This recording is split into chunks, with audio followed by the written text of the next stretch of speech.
Welcome back everyone to Dr. Christy Cares. I'm Dr. Christy Matuziak, and today I'm going to talk with you about supplements, vitamins, minerals, what kinds of things are important and why are they important. Because quite frankly, one of the things that I tell people all the time is that supplements are supplemental to a good diet. So if you're eating a good quality diet rich in fruits and vegetables and good quality proteins, mostly organic, why should you need any supplements at all? Well, first off, let me explain. Our soil is not what it used to be decades ago.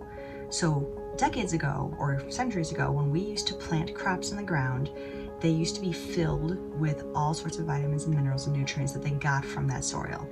So, you know the old adage that people used to say, you are what you eat. Well, I would also say you are what your animals eat. And so if they're not being fed good quality stuff, then you're not going to be fed good quality stuff from those animals that you're consuming.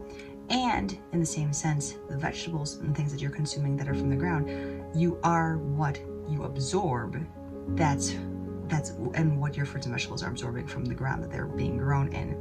And so if farmers are not being mindful of rotating their crops and using organic methods and things along those lines, you're not going to be getting the same level of minerals in your fruits and vegetables that you would have gotten years ago. So essentially, I see this all the time in practice. I have patients that ask me, well, I eat this all the time. Why am I still deficient in it? Because you're just not getting it right. Now, if you get your crops from a farmer's market, so it's a local farmer, somebody in the area or something, that tends to be a bit higher quality and you may need a little bit less, but at the same time, farmers markets aren't around all year round. They might be coming into the picture again here pretty soon. But those are some things to keep in mind. So here's the other point. Everybody is so specific with what they need and what their body decides to absorb and what it decides not to absorb. And so for me to answer the question for you, what supplements do you need today for your body and your mind and your health and your spirit to thrive? That gets too specific for me to answer here right now. But what I can tell you is the general 4 or 5 supplements that are most of the time a good idea for everybody. Number 1, that's vitamin D. I don't have to tell you how important vitamin D is anymore, at least I hope not, because you've been hearing it pretty much everywhere, especially with COVID and immune health. Vitamin D is key to it. If you have blood tests run, I highly recommend you do. You should be at minimum 50, really more like 60 to 90 nanograms per deciliter as far as that is concerned. So if you have blood work done and you measure your vitamin D levels, I really don't want to see you any less than 50 or 60 on that level. Anything over 90, you could start to get some toxicity. So keep it in that range. That's the ideal range. If you're 30 and on their blood work, they say that's the end of you're in the okay range, way too low for optimal health. So number 1 is vitamin D, 5,000, sometimes 10,000 units a day, depending on how deficient you are. Number 2 is magnesium. Most people sadly are deficient in magnesium. It's important for your joints and your muscle health. It's also important for how regular you are as far as bowel movements are concerned.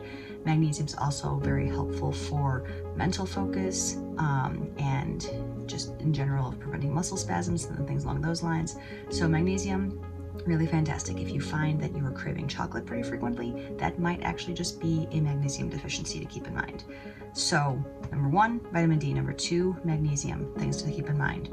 Now at the same time, magnesium, there's also many different forms of magnesium. So depending on what your primary issue is, we could make a whole video on magnesium if I felt like it. So if you have more questions, go ahead and post them here. Number 3, vitamin C. Another good immune support one. We tend to burn through our vitamin C stores very quickly when we're under stress because our adrenals, the glands that are highly responsible for all the stress in your body, they contain most of the vitamin C in your body. And so if they're very stressed and burning through it quickly, we will be deficient in C. So keep in mind with vitamin C. Number 4 is a probiotic. Like I've said once before, if we have any source of non-organic food in our diet, we're going to be depleting our body of those good bugs. And so generally speaking, we do need to supplement probiotics at this point. And lastly is a fish oil. Now, not everybody needs a fish oil. If you're somebody who eats fish, like 3 or 4 times a week, you probably don't need a fish oil. But if you're somebody who says, nope, I don't like fish, not my thing, then it might be something good for you to get. So those are my 5 basic tips for supplements that might be a good idea for you at this point.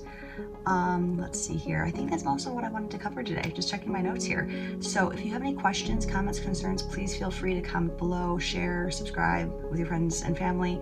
And next week, we're going to talk about emotional stress and how it can contribute to physical symptoms and how there can frequently be emotional causes of pain very commonly. So again, Dr. Christy Matusiak here with Dr. Christy Cares, wishing you a fantastic day and a healthy life.